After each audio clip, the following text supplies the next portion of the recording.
Hello and welcome to the Random Talks where we speak of everything and nothing at the same damn time. It seems I have caught in a cold again. I was sick 2 weeks ago, got better, felt amazing, went to the beach, came back sick. I said, oh, okay, got you, correct. I don't know what the fuck was in that water, bitch, but videos as of lately will consist of me begging, quite literally on my knees, for you guys to follow the Instagram page, TRT Pod on Instagram. If you don't want to, that's okay. Just if you can comment to boost engagement, that would be lovely. So we can continue getting videos like this out to you every fucking week, right? Every week. Plus the Random Talks after hours soon. Plus a vlog every 2 weeks. I made a community post on YouTube, which if you didn't know, sometimes I'll ask you guys questions about what you want to see or things that pertain to the podcast in general. So if you're ever curious or want to, play a part in the pod, that's a pretty good way of doing so. So I asked you guys, what do you want to see? And one of the comments that stood out to me was about hypersexuality. And I was like, you know what? Hell yeah. Yeah, let's talk about it. So for my first segment, Shit I Found on the Internet, we're going to be getting into what exactly hypersexuality is, the symptoms, the difference of hypersexuality and a high libido, and then also netizens' experiences, right? Hypersexuality is a proposed medical condition said to cause unwanted or excessive sexual arousal, causing people to engage in or think about sexual activity to a point of distress or impairment. It is controversial whether it should be included as a clinical diagnosis used by mental health care professionals, nymphomaniac, and Satyriasis,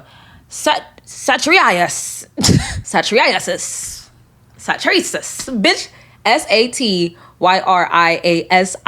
This is why I never want to fucking spell a B, because I don't even know how to pronounce words, but this shit is embarrassing. Were terms previously used for the condition in women and men, respectively. Symptoms or signs of hypersexuality will include: you have repeated and intense sexual fantasies, urges, and behaviors that take up a lot of your time and feel as if they're beyond your control. Now, I'm not gonna lie.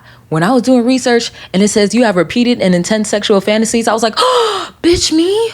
And then I kept reading and I said, okay, now listen, girl, you gonna get your nut out and then you continue about your day. But I ain't sitting here just busting a nut. When I first seen that, I was like, okay, well, let's just add it to the list. It just begins to get longer, doesn't it? You feel driven or have frequent urges to do certain sexual behaviors, feel the release of the tension afterward, but also feel guilt or deep regret. Damn. You know what? Okay, but this might stem from me seeing sex as a bad thing, but as a kid, when I was exploring my sexuality, I definitely feel as if when I would interact in these things, by myself, after I would feel a bit guilty or I would feel like I did something wrong, which is why when I do have children, if I do have children, because in this economy, yeah, if and when I do have children, I'll make sure to, at some point, explain to them that, sexual desire is not something to be ashamed of, because for the longest of time, exploring my sexuality felt as if I was doing something bad, and if I got caught doing it, I'd get in trouble. So maybe that's where that stems from. But of course, this is on a totally different level. But when I first started reading, I was like, I was there before. So yeah, I just wanted to add that in for people that are maybe exploring their sexuality, and after they they feel bad or they feel guilty. This doesn't mean that, again, do not self-diagnose yourself, especially from this video. This is not the video to self-diagnose. And do not go on Google and self-diagnose yourself either, okay? Seek professional help if possible. You use compulsive sexual behavior as an excuse from other problems such as loneliness, depression, anxiety, or stress. So you just be in the house stressed and depressed, and you just you know what? I'll just rub 6 out. And you see how I was like, wait a damn, is that? I'm kidding. I'm not rubbing 6 out in one day. I could, but whatever. It don't matter what I do. But you see how one may hear these things and it's you know what? I was feeling pretty stressed and I decided to bust it out. Do I have hypersexuality? No. I don't want people to watch these videos, especially my sexploration videos, and just automatically diagnose themselves with something. No, girl, that's not, that's not what I was trying to do. Okay, I'm trying to educate you, but not diagnose you. Next one is you continue to engage in sexual behaviors in spite of them causing serious problems. These could include the possibility of getting or giving someone else a sexually transmitted infection, the loss of important relationships, trouble at work, financial issues, or legal problems. Last one says you have trouble making and keeping healthy and stable relationships. This is why I really wanted to add in what exactly a high libido or a high sex drive is, because some people might hear this and think to themselves like, oh shit, I think I have, hypersexuality. No, you just have a higher drive. I do consider myself as a person with a high libido, but then at the same time, I don't know, it fluctuates as everything does in life. But I do consider myself as someone with a high libido. And I'm hearing and I'm seeing these things and I'm like, wait a damn. Hypersexuality is something that physically and mentally impairs someone. Like they are unable to go about their daily life. Hypersexuality is an excessive amount of sexual desire. You understand what I'm trying to say? Hypersexuality is not something to be ashamed of, by the way. Let me just make sure I say that. It's not something to be ashamed of. I personally don't think it's something that's good. I'm sorry. I'm not going to look at you, and I understand you might have hypersexuality, but I'm like, you need help. Like if it's impairing you to the point like you can't get up out of bed because you want to rub that pussy, girl, I don't know what to tell you. Your bills is not paid because you want to rub one out. How the fuck are you even watching that? You ain't got no electricity. Okay? That's concerning. If it gets to the point where you have a sexually transmitted disease and you're still having sex with people purposefully and you're giving them something, I do not think that's healthy. I do not think that's okay. I really think you should be in jail. I think you should go to jail. If you're doing that, no, for real, they need to, yeah, that's Akon with you. Like, you need to be locked up. If you're over here just spreading your legs, girl, you spreading your legs, you just giving people whatever ick you got. It's not an ick to have a STI, by the way. I just want to make sure I say that because I don't want people to be like, yeah, STIs are nasty. No, people that have STIs, they're still human. But giving someone an STI unknowingly that's fucked up. I think that's fucked up. That's why when I say ick, I mean it like that. I'm not saying that people that do have STIs is nasty. I'll probably do an episode on STIs soon. High libido refers to a heightened desire for sexual activity, considered within the range of normal human sexuality. For those wondering about high libido meaning, it simply refers to an increased level of sexual desire that varies from person to person as influenced by factors such as hormones, lifestyle, and mental health. It's a natural part of individual differences in sexual desire levels and does not inherently cause distress or impair functioning. Let me repeat that again. It does not inherently cause distress or impair functioning. Hypersexuality does. That's why I kind of have a problem with hypersexuality because I'm like, this is not okay. You are running from something visibly, physically, mentally, and you're distracting it with what? Sex. What does sex do for the brain? Like, you understand how it's like you're tricking your brain into getting a high to distract yourself from your life. You understand what I'm trying to say? I hope you guys do. I hope I don't sound ignorant. I don't want to sound ignorant, but that's my personal opinion. It's my personal opinion, bitch. Fuck you. You don't agree with me? That's okay. A person may masturbate or desire sex 3 times a day or more and still be considered normal, as this is just an aspect of a high libido. Understanding high libido meaning is essential to differentiate it from compulsive sexual behaviors. Understanding high libido meaning is essential to differentiate it from compulsive sexual behaviors that might indicate a deeper issue. Sex addiction, on the other hand, is characterized by compulsive escalating patterns of sexual behavior that persist despite causing significant negative life consequences. Unlike elevated libido, sex addiction is associated with distress and dysfunctionality and often serves as a maladaptive coping mechanism for underlying psychological issues like trauma or attachment insecurity rather than mere expressions of increased sexual appetite. Again, I had to add that in because as someone that has experienced, sexual trauma, I'm reading this and I'm like, wait a damn minute. I definitely feel as if like this high libido and desire for sex, especially since I was a child, I definitely feel as if it stems from that, but I don't think my high libido is as severe as hypersexuality, where I can get up in the morning and I can carry on with my day. I can go several days. I can go a month if I really want to, because it's not something that I necessarily need. I do it when I want it. So, hey, listen, and I'll be telling y'all, the girl I get into it on after hours, but I enjoy sexual activity, but it doesn't impair me. okay? I can still get up. I go to the gym. I live my life. I go grocery shopping. I take my cat out on a fucking walk. I got her a leash. We be outside. I show her birds. I don't let her go and get the birds. Y'all be letting you listen. Shit, I get into that another time. But I go about my life. My life is not based around sex. It seems as if those with this diagnosis have an impairment and it affects their day-to-day life. Now, of course, it may be on different levels. Like every person is different. But let's see the netizens' take, right? This person says, I was abused. I'm not going to say the word because I don't want to get canceled on YouTube, but I was abused by a hypersexual partner. I feel like the hypersexuality was used to coerce me into having sex when I didn't want to. I think it's okay if someone does identify as hypersexual as long as they don't use it to pressure others and are good with boundaries. All right. Shit, I agree. I don't think, you having hypersexuality should be like, I have hypersexuality, you need to fuck me now. No, whoa. This is why I'm so particular with having a person that's on my level sexually, especially because if I get up one day and I'm wearing, something cute, I don't even matter. I could be wearing socks and sandals, bitch. And you said, damn, you look good in them motherfucking socks and sandals. Let me get some ass. And I'm gonna be like, yeah, go ahead and take that shit. Cause that's how I am. That's what I like. But I'm not gonna sit here and be like, you need to have sex with me because I got a bust tonight. Whoa. I'm scared. I forgot to put OP's original comment. I think they were just talking bullshit, but again, I'll have everything linked below if you want to go read OP's original. I think it was about how everything in social media is just hypersexualized. Yeah, I think that's what it is. OP said, I don't think you should identify as something that is dangerous and harmful, not only for themselves, but for others. It's like identifying as traumatized, which isn't exactly healthy. Your identity shouldn't revolve around how much sex you think about. Usually these people don't give a fuck about others. At least every single one I've met in real life. You're subjected to their shit and they say it's your fault for being upset. I just can't get behind it. I don't know if I agree with OP because what do you mean you shouldn't identify with something that's dangerous? Let's read another person's comment before I say what I want to say. I feel like the cinematics of the word identify is making the concept of hypersexuality complicated and triggering.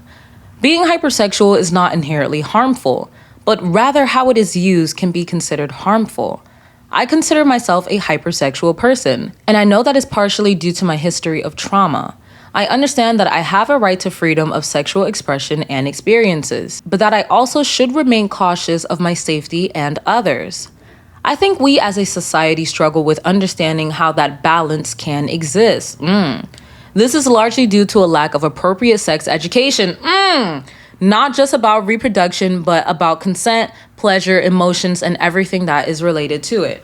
Okay, that's a really good take. Everything in this life should revolve around consent. You shouldn't be doing something that you don't want to do. I would never want someone to do something simply because it makes me feel good, because it's a consent thing for me. Like consent is what drives me. I'm like, you want this just as much as I do. I love that. For me, consent is like everything. So I would never want someone, especially sexually, to feel forced, to feel coerced. That's just crazy. That's wild to me. It gives a certain word. It gives off a certain word that I won't be bringing up right now, but it does give off a certain word. I do think the sexual education in America can be so much fucking better. Again, like I felt as if, growing up and exploring, I felt like I was doing something wrong. And ironically enough, when you get older, sex becomes so in your face, especially with social media now. Unfortunately, like social media existing has put everything in front of everyone. It don't matter what goddamn age you are. You could click one ad and you're on the other side of the internet. Okay, so I lost the original comment and I kind of want to read it now because I'm like, damn, I remember what was happening, but I don't. I found the original comment. Yes. Okay, so it says, I was abused as a child and I was surrounded by hypersexual adults, so this is just something I didn't want to see in society, but here we are. I've been seeing teenagers identify as hypersexual and tote it as cool and non-harmful, completely safe, like it's a sexuality, like gay or bi. How did this happen? It reaches into the real world. I've seen increasing numbers of all genders embracing hypersexual behavior, hookup culture, and bimbo looks, pornography that is increasingly violent, children and teens constantly emulating the grossest shit because they think being overly sexual is cool and enlightening. The next time I hear a minor do the sex scream for their TikTok, I will confront them. Ooh, That is verbal assault. I'm not a fucking prude. I'm not insecure. I know that the world can't cater to my triggers, but this is becoming too much. Can't even have breakfast at the diner without a fucked up sexual thing going on in the background. And I'm the one who's messed up. I'm not the one moaning in the back of the booth for internet points. Oh, I'm gonna be honest with you. Like, kids have always been just fucking disgusting. I just want to start by saying that. Like, kids of all, I understand like not wanting to hear that in public, but what you mean confront them? What are you going to do to that little ass kid? They're gonna be like, okay, fuck you, get the fuck out my face. What you gonna do? Because that's what I would do. If a grown adult came up to me and was like, you shouldn't be doing that in your stupid TikTok videos, I'd be like, okay, die. Like, that's how I was when I was younger. Because I'm like, what the fuck are you talking to me for? Like, what do you mean? Why are you talking to me like that? Why are you coming up to me trying to talk? I'm like, stranger danger, bitch. Like, get the fuck. I wouldn't say die. I actually wouldn't. I'd be like, I'm so sorry. Did I offend you? I know why. So I'd be like, I'm so sorry. Like, I say that now, but I'd be like, oh, don't hate me, bro. Okay, so that's the original comment, right? I have a reply that look juicy. I ain't read it now because it's long. But I love a good long read. Like, I don't know if they're being read, but I love when, I love a long, I don't want like a little baby paragraph. No, girl. I want to know what you about to say. So I want to start by saying, oh, okay, wait, hold on. They said, just so you know, no. But let me say this first. I think that's cute. Your experiences here are totally valid, and nothing I'm about to say is intended to undermine that in any way. Not the disclaimer before the read. That's too cute. However, see, I knew it. Damn. All right. None of this gives you the right to police other people's behavior or dictate their experiences for them. Hypersexuality, hookup culture, bimbo looks, pornography, violent sex, gross sex. It's understandable why these things would be triggering for you, but not a single one of them is inherently harmful or wrong. And the fact that other people choose to embrace them is frankly not anyone else's business. Personally, I think it's wonderful that our culture is starting to become more open about embracing and exploring sexuality. For me, the normalizing of hypersexuality has been immensely empowering and one of the most helpful things in terms of dealing with my CPTSD. I don't say that to suggest that your opposite experience isn't equally valid, but to demonstrate that it's not something that necessarily must have a negative effect on people. My CPTSD is particularly triggered by any kind of religious content. I hate seeing it, and sometimes it shows up on my social media or in real life when I don't want it.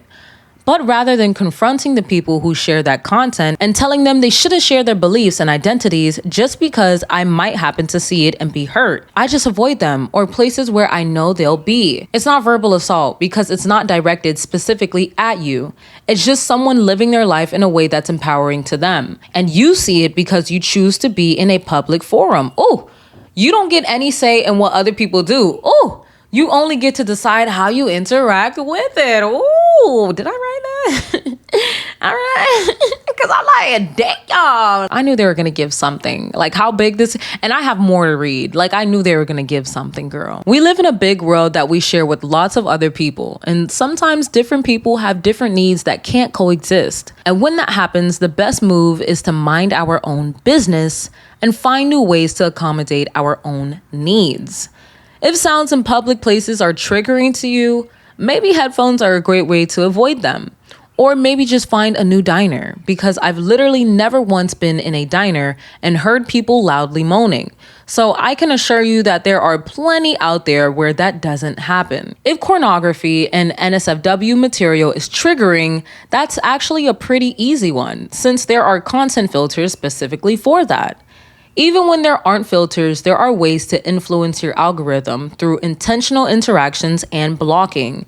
You don't expect other people to stop living authentically because it is not their job. OP then replied, "You didn't read the whole post where I said it's creeping into real life. You can't block people in real life. And if I paid for my meal, I shouldn't have to leave because another person is being disgusting." This person then replied to OP saying, "I assure you, I did read the entire post." Oh, they said, I guarantee. I'm sorry. That probably sounds so crazy in the mic, but I guarantee. Okay, I can guarantee that I read that shit, baby. And this is how I felt, because they have more. This is a big paragraph too. Like I said, if you're bothered by sounds in a public place, a good pair of noise canceling headphones can be a great option. Really helpful if you're triggered by crying babies, sirens, street preachers, or any number of sounds you might commonly run across in the world. That's just one suggestion though. There are plenty of other things you can do to distance yourself from sights and sounds that you find triggering. To frame this in therapy terms, boundaries are something you set for yourself, not something you can enforce on others. This is so good. You're never gonna be able to control what other people do in public, but you can control what places you go, what ways you expose yourself to the world, and how you respond to other people's behavior, in parentheses, outside of immediate reactions caused by triggers. Recognizing this and incorporating it into your daily mindset is very difficult, but it can be very helpful in learning to live with CPTSD. It's much more productive to find coping mechanisms that actually work for you than it is to judge other people as disgusting for the way they choose to live and expect the world around you to cater to your needs. They got an edit here. I've tried very hard here to be understanding and kind, but I just made the mistake of taking a glance at your profile, and you're very active in a number of anti-corn and anti-kink subs, as well as fourth wave women, which seem to be a misogynistic playground under the guise of beliefs that all non-traditional sexual practices are somehow harmful to women. I still hope you figure out how to do what's best for you, but holy shit, you are the very definition of a fucking prude. My advice is to fuck off and stop spending so much time being concerned about what other people do with their bodies. Mind your own fucking business, period. The world would be such a better place if people just genuinely minded their business. Originally I thought it was difficult for people to mind their business since so many in this life are incapable of doing so. But it's genuinely so easy to just see something and be like, girl, that's not my business. Because I do it in my day to day. Unless I'm seeing someone be physically fucking harmed, then that's like physically or mentally harmed. Like, I'm like, okay, then I step in. But girl, I made a post on TikTok, and this is how I know TikTok is slowly becoming Twitter. In my last video, I made a little joke about being 5'8" and not being able to find like shoe sizes in like 8, 8.5, 9, and the average height in America being like 5'3". So I was like, so y'all just be small as fuck with these big ass feet, right? Funny little stupid joke, because I said it's not to hate on anybody, because I'm not trying to hate on anybody, because small women with big feet do have good coochie scientifically. I'm kidding, it's not scientific, but bitch, the proof is in the pudding, okay? Don't ask me how I know that, but I know. Don't ask me what I know. Don't be in my business. I made that joke in the way people were genuinely offended by what I said. I was like, girl, like, what the fuck are we even talking about right now? I said I made a joke. People were in my comments like, this is so stupid. Like, size 8, 8.5 for women is like, that's the average shoe size in America. It's not big. Okay, do me this favor, babe. Put on some Converse and turn to the side. Yeah. Put on some Converse and turn to the side. I just want to see something. I made a joke about the average height compared to the average shoe size, but that does not mean the proportions is still not a little fucking funny. Put on some Converse and turn to the side. Let me see something. And I'm not talking about the girls with big feet that was being nice and sweet. I love small women with big feet. You guys are so fab. You're so cute. And I love women with good pussy. You can't find much women with good puss. Like, there's not ever... And that's another thing. Oh my gosh, I know this is off topic, but that's another thing. Not everyone can give puss. Not everyone gives cunt. Not everyone is that girl. And that's okay. You don't have to give puss. You don't have to give cunt. You don't have to be that girl. You don't have to have good pussy. That's not everybody's responsibility. It's a lot of responsibility. And I understand if someone does not want or cannot accept or does not have that responsibility. Like, I really understand. So for the girls without good coochie and big feet, I need you to put on some Converse and turn to the side. And this is not for me. This is for you, because I need you to rewatch that video and look at your fucking proportions in those goddamn Converse. Your feet are long. And that's okay. Like, I'm not saying, again, I never said having big feet and being 5'4" and lower was a problem. What I did say is that your feet is large looking. Sorry, I know that was off topic, but I just had to get that off my chest because TikTok really had me fucked up. I was like, what the fuck? This is why I want to stick on YouTube, because my girls on YouTube are fab, but the girls on TikTok are turning into girls on Twitter. I don't like that. I'm scared. I know when I see something on the internet, which a lot of you bitches can't do, y'all be on the internet chronically and you take what people say on the internet to heart. You need to be able to close your phone and walk away. Listen, I have a platform with 40,000 plus subscribers. If someone comments something negative about me, I can delete it. If I don't delete it, guess what I'll do? Oh my God, I'm gonna put that phone down and I'm gonna go lay my big ass on my couch. Because why? You're actually boosting my engagement. You're not hurting me. Thank you. Thank you for boosting my engagement. Oh, you don't like my video? Thank you. Oh, you think my skin is too dark for me to be talking this way? Thank you. I appreciate it. You boosted my engagement. Now you're blocked. You're dumbass. And you just wasted a couple of your seconds of this little very life that we have to comment something hateful. Oh, how great of you. The internet is really not fucking real. It's really just not fucking real. The results of the internet is real, but the internet itself, you could close your phone and it's gone. But yeah, I'm really excited to see what you guys think about hypersexuality. Are you a person with hypersexuality? Do you relate to anything that we spoke about today? Do you relate to me? Do you relate to hypersexuals? Let me know what you think in the comments below. But let's get into my next segment, Latest Obsessions, where I speak about what I'm obsessed with. So let's get into music. The first song is Monolith by Twin Tribes. I don't know if my neighbor is doing construction, but this just kind of blew me. Do y'all hear that? So much for a fucking podcast. So much for a fucking podcast. Sometimes I think to myself, one, why did you move to an apartment complex? And then two, why'd you move so close to a train track and a main road while you have a podcast? Y'all know I like my little, deep. I don't even know what is the fucking genre for this type of style of music? I don't know. But I'm in my emo. I just call it my emo shit. 'Cause tonight will be the night. I'm kidding. But I like my little emo shit. This makes me feel sexy. I don't know why music like this, where it's like the deep humming, the music. I'm like, yeah, I do want to be like a little sexy vampire. When I try to be hot, I think sexy vampire. Who wouldn't want to be a fucking sexy vampire? That's crazy. I hope the sound doesn't bother you guys too much. They're doing their job. I'm doing my job. There's nothing that can be done. Y'all gonna hear some banging in the background. But the next song is Film Credits by Club Karoo. And the quote says, I'll take myself to bed. Wake up in the morning and it's like, I lived another life with you right by my side.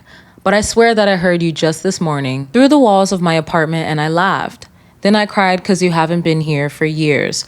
Now, okay, this song is not because of everything that happened with me recently. I am very much happy and I'm very much getting over or practically over the breakup. So don't think I added this song because I'm sad, bitch. I just added this song because it's actually beautiful. I really like this song a lot. If you recently went through like a breakup or something, I don't think this song would be good for you. But if you healed like me, my nigga. The last song I have here is Girls and Boys by Jessie. This is when I used to think I was bisexual in high school. The quote I have here says, from your jeans to your dreams, I want you here with me. Every day, if you leave, I'll be weak by the end of the week. And sometimes we don't get along and I need some time alone. Try to make it on my own. I go crazy when you're gone. You know what's gonna make me crazy? The sound of this construction in the background of the video. Imagine I'm just talking shit and you couldn't even hear the construction this whole time. Damn, I'm just gonna sound like an asshole. Well, I hope you guys can hear it. I know. I was just saying I hope you guys can't hear it, but now I hope you guys hear it. I don't want to be an asshole. I'm not an asshole. For books I have here, The 6 Deaths of the Saint. The Saint of War spares the life of a servant girl so she can fulfill her dynasty as the kingdom's greatest warrior in this short story of love and loyalty. Always mindful of the debt she owes, the girl finds her worth as a weapon in the hand of the prince. Her victories make him king. Then an emperor. The bards sing her name and her enemies fear it. But the war never ends and the costs keep rising. How many times will she repeat her own story? This was recommended by a viewer and as you can tell, it sounds juicy as fuck. I'm excited to read it, I'm not gonna lie. Lately, you guys have been doing your big ones with these recommendations. I'm always open to your recommendations, so I really love when you guys do recommend me things. If you can, I'm taking books, I'm taking shows, movies, all of that. You give me some music too. The next book I have here is Grown. When legendary R&B artist Corey Fields spots Enchanted Jones at an audition, her dreams of being a famous singer take flight. Until Enchanted wakes up with blood on her hands and zero memory of the previous night. Before there was a dead body, Enchanted's dreams had turned into a nightmare because behind Corey's charm and star power, there was a controlling dark side. Now he's dead. The police are at the door and all signs point towards Enchanted. I'm at that point in my life where I'm like, you know what? I'll admit it. I love a good little murder mystery book. Yeah, I'll say it. I know it's the most basic trope, but I fucking love a good little murder mystery. I'm like, yeah, you know what? Hell yeah. You woke up with blood on your hands and there's a body in the room. What are you gonna do? So for anime, I have here Raven of the Inner Palace. Remember how I was like, oh, I feel like it's about to give Apothecary Diaries. Same exact layout. People come to her asking for help. There's always like a problem per episode. What's this trope? I don't know what this trope is. I don't know where it came from. Well, maybe it's been here because like Kami-sama Kids, but like, I don't know where it came from. I think it's been here. But like these shows are they're very, very, very similar, even down to like the way the characters look. But then again, like this came out in 2022. I'm not sure when Apothecary Diaries came out. Maybe Apothecary Diaries copied this show, but either way, like this trope is cute. It's fab. You know, I'm gonna watch it. I'm gonna finish watching it, but I'm like, 4 movies. Oh, Mikey 17. I've watched this movie 3 times in theaters now. And I know you're like, 3 times in theaters? Yes. And you know what? I might go and watch it again next Tuesday. I've watched it 3 times.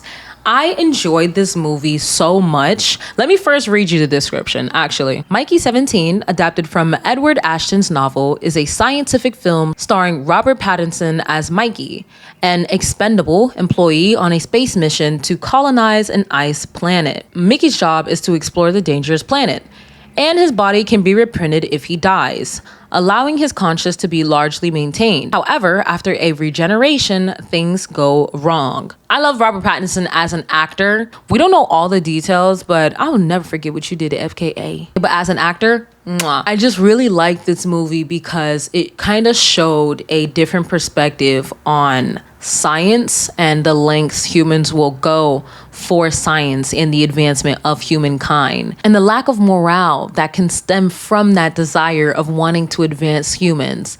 It's like, what's that fucking thing? That test where it's like, are you gonna hit this one person on the train tracks? Or are you gonna hit this multiple people? And then like a lot of people are like, I'm gonna hit that one person, and that one person is actually their mom. So it's like, oh fuck. Like it's just kind of like a little mind fuck. I feel like this movie, I like this movie. Personally, I really like this movie. I don't want to spoil it, but y'all know the 2 and the 1. The 2 and the 1. It made me notice, I was like, oh yeah, girl, you love a little MMF. And I was like, yeah, I think I do. I was in theaters like this, because I love a cute little MMF. So that's all I want to say. I'm not going to say anything else. That's going to be it. I don't have any shows for today, so we can just jump right into the Pillow Talk segment. If you don't know what Pillow Talk is, it's where I listen to listener confessions and stories. This listener said, this is a short one that I've never told anyone. I lost my virginity in a forest near my house to my long-term boyfriend in March last year. I love listening to your podcast when I'm at work. Love your vids. Aww. First of all, outdoor. I don't like outdoor where people can see. I'm scared of people seeing me with clothes on. I'm even more terrified of people seeing me naked. Okay, that's all I gotta say. But I don't know. I think the thought of like an intimate moment in a forest, I think that's so cute. And then for it to be your first time, I hope like there was a blanket laid down. It wasn't like a little fast one, like bust one out. I hope there was like a blanket laid down and you guys were having a picnic and you had that time to be intimate. I think that's beautiful. I want that for myself, girl. Like, I'm happy and I'm proud of you. Not me saying I'm proud of you for busting that pussy. Well, I'm proud of you for, having a good time. This listener said, okay, so me and a friend from college, in parentheses, I'll call him Ben, kind of had some on and off sexual tension for the latter half of our 4-year friendship. Then after we graduated, I threw a house party with all my high school and college friends while my parents were on vacation. Ooh, love that for you. I wish I could throw a party. I've never done that. I've never had enough friends or like known enough people to go and throw like a party. Every time I have a little thing, it's a get together. 4, 5, 6, same 4, 5, 6 people, girl. It was summer and the drinks were flowing. Then one thing led to another, After that, we ended up secretly hooking up for a few months before I finally told college bestie. I'll call her Dina. And she was beyond gagged because she was at the party and didn't suspect a thing. Me and Ben kept hooking up for about a year, and our only condition was that we wouldn't tell any of our mutuals. In parentheses, obviously I told Dina, but he didn't have to know that. Fast forward a year later, and one day I hit him up to see if I could come over. And he tells me that he started going out on dates with a girl from his town, and it was getting serious. We had literally hooked up like 2 weeks beforehand, so I was confused, but I said it was fine and let it go. A few weeks later, I threw the summer house party again, and Ben gets super drunk at the end of the night, telling me that he missed hooking up with me and that we should do it one more time for closure, and that the girl he's seeing doesn't have to know. Mind you, this was during the party, in front of our mutuals that we both agreed should not know what was happening. Before he got too loud, I dragged him into the kitchen to be quieter. But then he starts falling on me and being messy, like, oh my God, pull yourself together. Ooh, I'm gagged. That's so embarrassing. I had to explain to him why us hooking up would be a terrible idea. And then he started telling me how perfect the girl he's seeing is, and that she's wonderful and would never hurt him, but he still wanted us to mess around because of how good a kisser I am. But at this point, I'm getting so annoyed at this whole interaction, I just had to babysit his drunk ass. And at this point, Ben's best friend, who we share as a mutual, is asking us what's going on and if we're okay. But clearly suspicious since we had been alone in the kitchen for about 20 minutes. I reassured him that Ben was fine and had to bring him to the couch to go sleep so that he could wind. Okay, listen, girl, I love you, but WNDHIA, what are you trying to say to me? I'm sorry. I love you, but WNDHIA, drunk rambling. I'm gonna say end his drunk rambling. That's what I'm gonna say. I'm gonna hope that's what you meant. I still consider Ben to be a friend, but I haven't spoken to him since, which was about 8 months ago. I don't even know if he's still with that girl, but at this point, there's really no reason to find out because of how awkward that last encounter was. I love a good story like this. They said what it was and they kept it at that. There was no questioning, no story. They just like, here, girl, here's my confession. I said, well, thank you. Num, num, num. Num, num, num, num. Don't mind if I do head ass. Like, I will take it. Thank you. Remember in that one video where I mentioned that I recently spun the block on a guy from my roster? Tell me how this man came back into my, this kind of reminded me of this story, by the way. That's why I'm going off topic. Tell me why this man contacted me again after his girl contacted me. I was like, bro, what do you want? He was like, why did you block me? I was like, what? I need you to use that fucking big ass head of yours with that little ass brain. Why did I block you after your girlfriend reached out to me telling me that you was cheating on her? Girl, you don't think I read the time? I read the time. It said like 10:26 p.m. I said that nigga sleep. She took his phone, ran in the bathroom, locked the door. You think I'm new to this? No, I'm not new to this. I'm true to this. I was like, she got your fucking phone and she found out you was goddamn cheating. Do you know? I sent him like a little sexy picture and I'm like, your girlfriend seen my sexy picture. If I seen the picture I sent, I would 2 spoons in my eyes. Y'all don't understand. They'd have to peel me off the floor. Girl, that picture was, my body was tea, hair was laid, girl. My pussy wasn't in the camera. Like, it was like genuinely just a picture of me in some sexy ass lingerie. But y'all don't understand what I would do if I looked at my man's phone and I saw the picture I sent this man. He reached out to me from an unknown number because again, I have him blocked. He calls me from said number and it's like, oh yeah, like, why'd you block me? And I'm like, you didn't read the message? I just told you why I blocked you. It's because your girlfriend reached out to me. You know what the fuck, you know why I blocked you, bitch. You know exactly why I blocked you. And he's like, no, like, I know she found, like, yeah, we talked about it. Yeah, she took my phone. And I was like, why didn't you tell me you had a girlfriend? He was like, I didn't feel like that was something I should bring up. I was like, so you bring up getting another car, you bring up getting a new job, you bring up all this shit, but you don't tell me while I'm in your apartment that you have a new girlfriend. Mind you, his place is like huge. I didn't go through his stuff or anything, so there was nothing there that would like imply that he was with a person. So I was genuinely confused. This is where I needed to reflect because I was like, what did I do or say that made you think that I was okay with being your side chick after the history that we've gone through? Because for him to sit here and call me and he's like, yeah, like we're still together, but I really like the relationship we have. And sex aside, like I really enjoy your company. I think you're like so funny and sweet. And I said, this is what I said to him. I said, oh, I almost said his name. Whoa, spooky. I almost said his name. This is what I said to him. I say, hey, I said, so you think you're the only nigga with good dick and money in the world? Oof. I knew I ate that when I said that shit. He said, huh?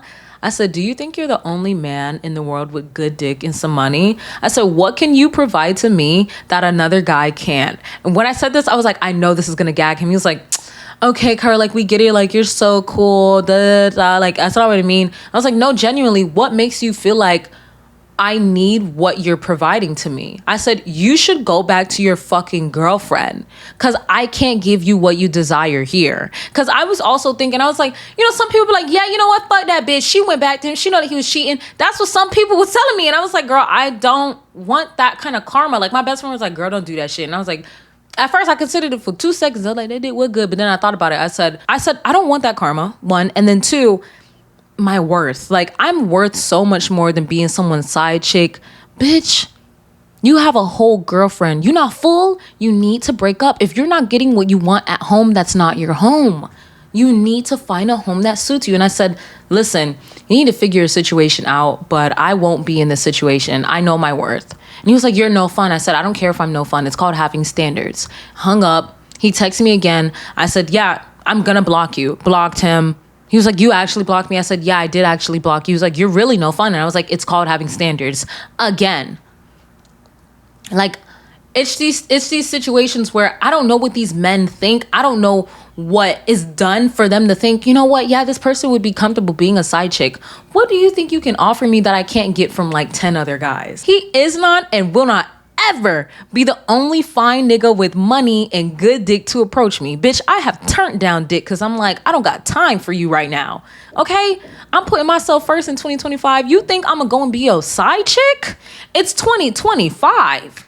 It's 2025. It's the year of the Leo and money. You think I'm gonna put my karma on the line for some dick? From now on, the only dick I'm receiving is prosperous dick. I am not taking dick that will drain my energy. That just makes no sense. I'm sorry. I know that was off topic, but it just reminded me of that situation where I'm like, what is it that we do? Or what is it that we say? Or what is it in their minds? Because now I'm thinking, I'm like, it's not really me. It's not me at all. It's you. You're the one in the relationship and you want more and you need help.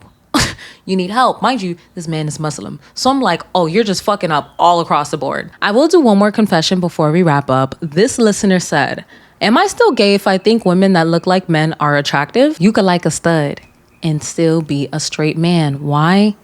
Pussy. Thank you for coming to my TED Talk. It's the same thing about like masked lesbians. When people are like, oh, if you like masculine women, why don't you just date a man? Because I want pussy. It's straight to be attracted to a masculine woman because it's still a woman. You see what I did there? Thank you for coming to my TED Talk. You see what I did there? That pussy's still tight. It just got deekies on. Come on now. But that will be all for this episode. Thank you so much for listening and watching. I do feel a lot better after sitting in front of this mic. When I got in front of the camera, I was like, girl, I'm tired. Y'all will probably be seeing this today. That's my goal. I want to record it today and get it out today because I was late last week. Thank you so much. Take care. Brush your hair. Wash that motherfucking derriere. And I'm sorry for the construction that's been in the background briefly in the video.